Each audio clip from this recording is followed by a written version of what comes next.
for business news updates across the globe. Rotus Odiri joins us now.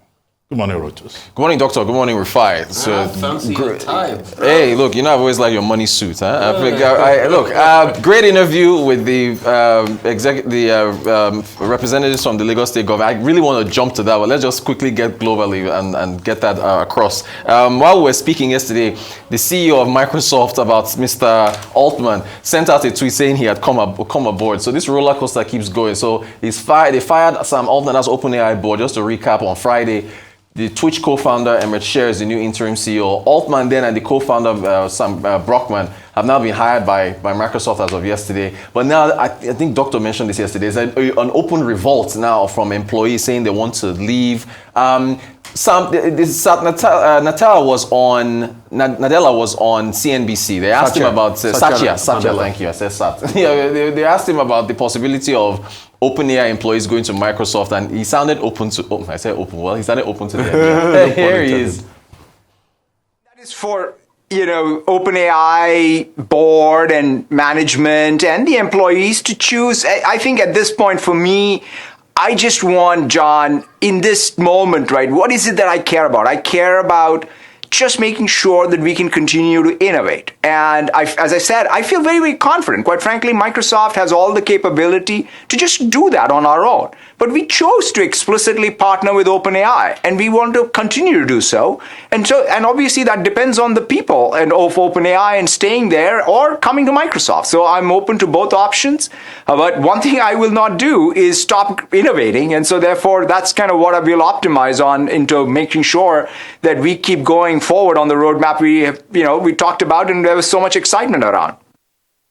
So now you heard him being coy. They say if they want to leave and come to Microsoft, it's fine. If they want to stay, it's fine. There's now open season on OpenAI developers. This is the head, Mr. Bienoff. He's the head of Salesforce. Look at him. It says Salesforce will match any OpenAI researcher who has tendered their resignation full cash and equity to immediately join our Salesforce trusted AI research team under Silvio Savaresi. Send me your CV. He puts his email. Jesus. Look, see, and Rufai and Doctor, we talk about jobs and tech skills. This is, if you have the skills, this is how you develop, going forward. This is where the arms race is now, and so we talk about this in Nigeria a lot. Anyway, I guess now moving to, what are we moving on to now? Okay, yes, President Bola Tinubu, Nigeria. He, of course, is in Germany. He was, sent out this tweet not long ago, said in Berlin, had a series of insightful conversations with the German Chancellor at the G20 Compact with Africa.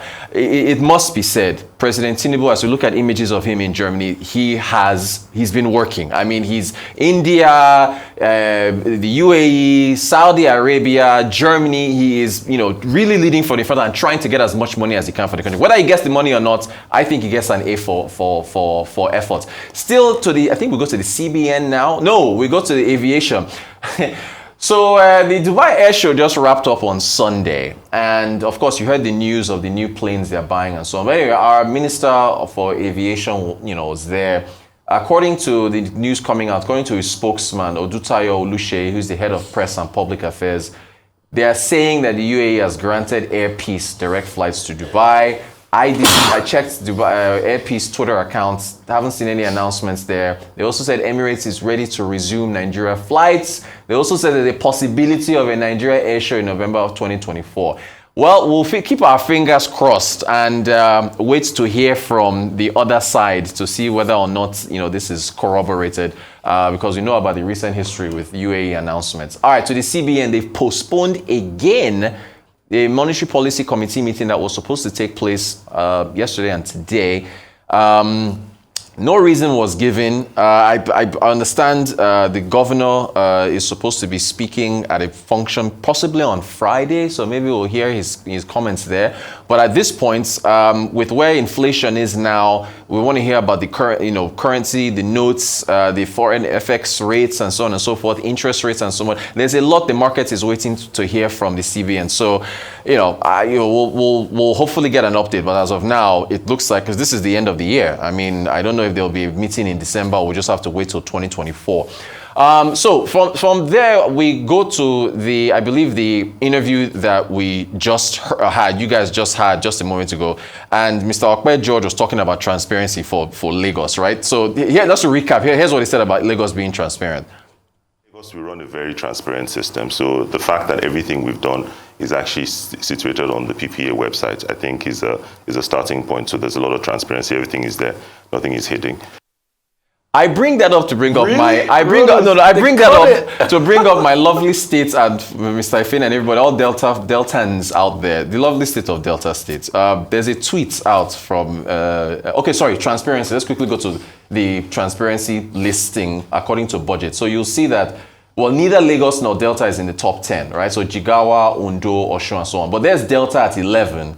And there's Lagos at 14 in terms of fiscal transparency. I bring this up because of a tweet that was posted. See, now, because after Funsho Doherty posted that procurement thing, everybody is now jumping around to their various states looking at their procurement websites. So this gentleman, Iyanoluwa Bolarinwa, says Delta State received the highest FAC allocation in August. Iyanoluwa, thank you, doctor. 26.4 billion.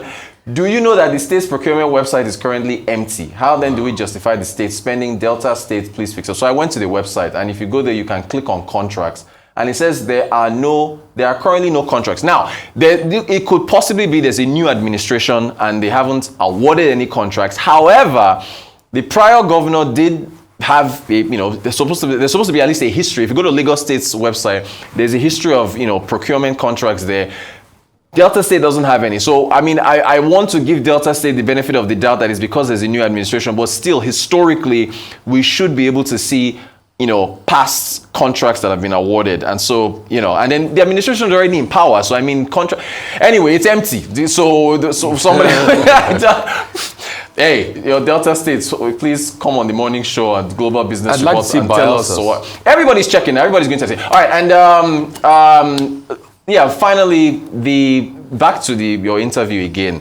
I'm really shocked that the Commissioner for Budget and Planning said he's never heard of NORD. After Rufai asked him, We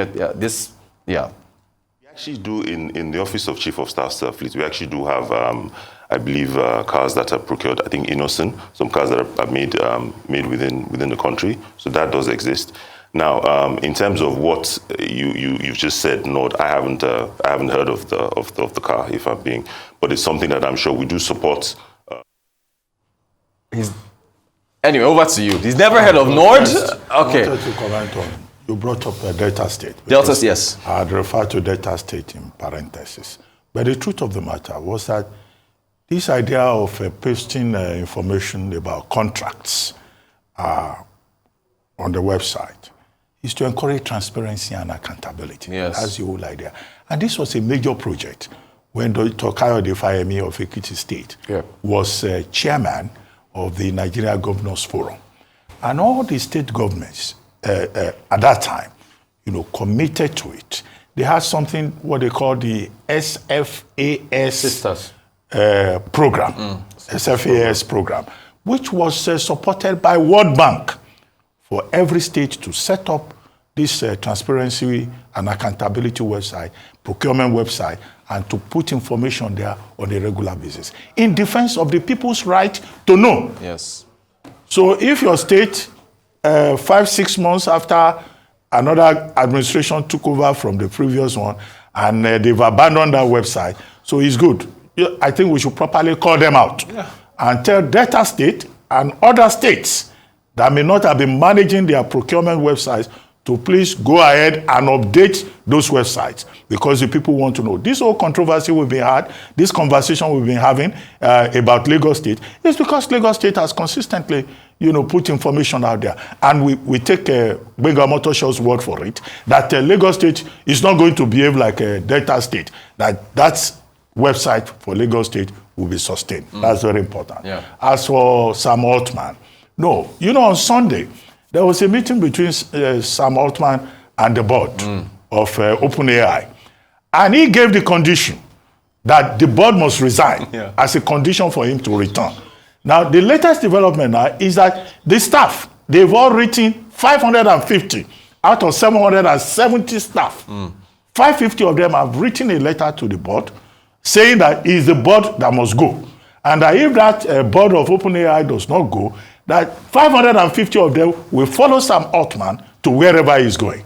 So if he's going to Microsoft, they are likely to follow him. Drama. So see that in terms of leadership.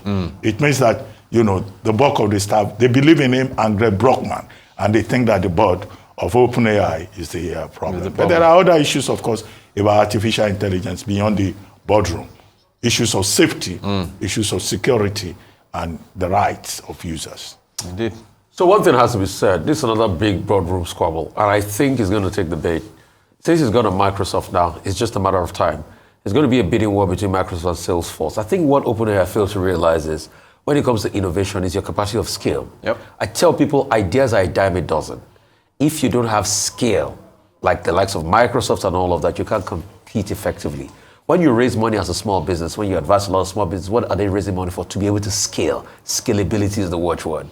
So if Microsoft can get them in, get these members of staff, or Salesforce, which is another big, German conglomerate, and you get them out and you put them in. So it's going to be unprecedented. And I think OpenAI is set to lose the race if care is not taken. Because in the end, the essence of any innovation is scale. How can you iterate very quickly? And OpenAI is set to lose that war if care is not taken. The war of scale.